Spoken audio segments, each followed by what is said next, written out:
नींबू की खोज। एक बार एक व्यक्ति अपने काम से लौटकर घर आया और साथ में पनीर भी लाया और अपनी पत्नी को कहा कि आज मेरे लिए बढ़िया पनीर की सब्जी बनाना, क्योंकि आज मैंने बहुत काम किया है और मुझे बहुत ज़्यादा भूख लगी है।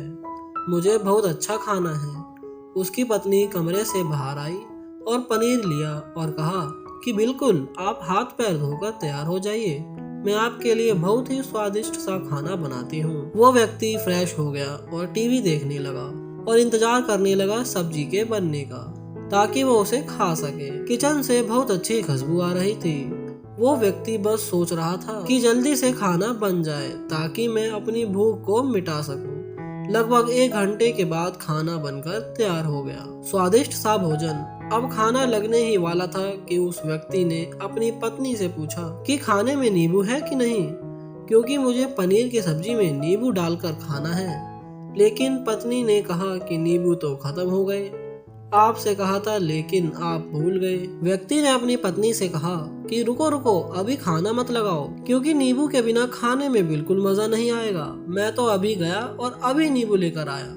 वो व्यक्ति वापस से कपड़े पहनकर तैयार हुआ और नींबू की पास वाली दुकान पर गया। जब वहाँ पर देखा तो नींबू नहीं थे। उसका दिमाग क्रोध से भर गया। उसने सोचा कि यार, उसके पास नींबू नहीं है, चलो थोड़ी आगे वाली दुकान पर जाता हूँ, शायद वहाँ नींबू मिल जाए। वो थोड़ा आगे और गया, लेकिन वहाँ पर नींबू नहीं मिले। अब उसने सोचा कि दूर की सब्जी मंडी चला जाता हूँ, वहाँ से नींबू लेकर आऊंगा, क्योंकि नींबू के बिना सब्जी में मजा नहीं आएगा। करीबन आधे घंटे के बाद वो करीब की सब्जी मंडी में पहुंचा। वहाँ पर उसे नींबू मिल गया और वो बहुत खुश हुआ कि चलो नींबू मिल गया और अब मैं घर में जाऊंगा और सब्जी में नींबू डालकर अच्छे से सब्जी खाऊंगा। अब वह खुशी खुशी नींबू लेकर घर आया और अपनी पत्नी से कहा कि जल्दी से सब्जी गर्म कर दो, रोटियां गर्म कर दो और नींबू काटो ताकि मैं अच्छे से खाना खा सकूं। अब थाली लगाई गई, सब्जी परोसी गई और नींबू रखा गया। उसकी पत्नी सामने ही बैठी थी और वो व्यक्ति थोड़ी देर के लिए कुछ सोच में पड़ गया।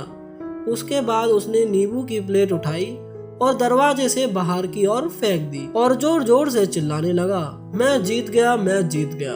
पत्नी ये देखकर घबरा गई कि कहीं ये पागल तो नहीं हो गए, इन्होंने सारे के सारे नींबू दरवाजे से बाहर की ओर फेंक दिए। उस पत्नी ने उस व्यक्ति पर चिल्लाया और कहा कि आप पागल हो गए हैं, अभी तो उतनी देर तक नींबू के बारे में पूछ रहे थे और अभी जब नींबू घर पर ले आए और खाने बैठ गए तो आपने इन नींबुओं को दरवाजे से बाहर फेंक दिया और अब चिल्ला रहे हो कि मैं जीत गया, मैं जीत गया। पत्नी ने पूछा कि आप किस चीज में जीत गए, क्या हुआ? अब व्यक्ति खुशी खुशी बैठ गया और अपनी पत्नी से कहा कि आप भी बैठो, इत्मीनान रखो, बताता हूँ कि क्या हुआ। आज सुबह से ही मेरी जीत मुझे वश में करने की कोशिश कर रही है।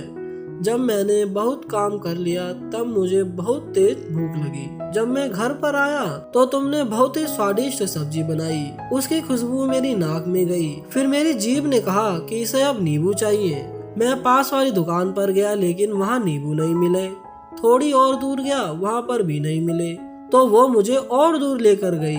मैं उसके वश में आ गया और जैसा ही वह कहती रही वैसा ही मैं करता गया। अब मैं वैसा ही करता गया जैसा वो मुझसे करवाती गई, लेकिन अंत में मैंने विजय प्राप्त कर ली। मैंने उसे उठाकर बाहर फेंक दिया और कह दिया कि तुम्हारा मुझ पर कंट्रोल नहीं है, बल्कि मेरा तुम पर कंट्रोल है, और मैं जीत गया। क्या आपको समझ में आया कि कैसे अपने इच्छाओं पर विजय प्राप्त करें? कई बार लोगों को शराब पीने की आदत लग जाती है और उस चक्कर में वो भटकते रहते हैं कि यदि एक जगह नहीं मिलती तो दूसरी जगह जाएंगे, दूसरी जगह नहीं मिलती तो तीसरी जगह जाते हैं। और अक्सर युवाओं के साथ ऐसा जरूर होता है कि वो शराब पीने के लिए बैठते हैं, सारी शराब खत्म हो जाती है। उसके बाद एक न एक व्यक्ति जरूर कहता है कि यार और चाहिए, और चाहिए के चक्कर में शराब ढूंढने के लिए निकलते हैं। देर रात हो जाती है, वो भटकते रहते हैं। एक जगह नहीं मिलती तो दूसरी जगह जाते हैं, दूसरी जगह नहीं मिलती तो तीसरी जगह जाते हैं और अपने समय, पैसे और अपने आप को बर्बाद करते रहते हैं। यदि आपने अपनी इंद्रियों पर विजय प्राप्त नहीं किया तो आप भी नींबू की खोज में सिर्फ भटकते ही रहेंगे और हमेशा परेशान रहेंगे। इसलिए अपनी इंद्रियों पर काबू पाइए और अपने जीवन को खुशी खुशी बिताइए।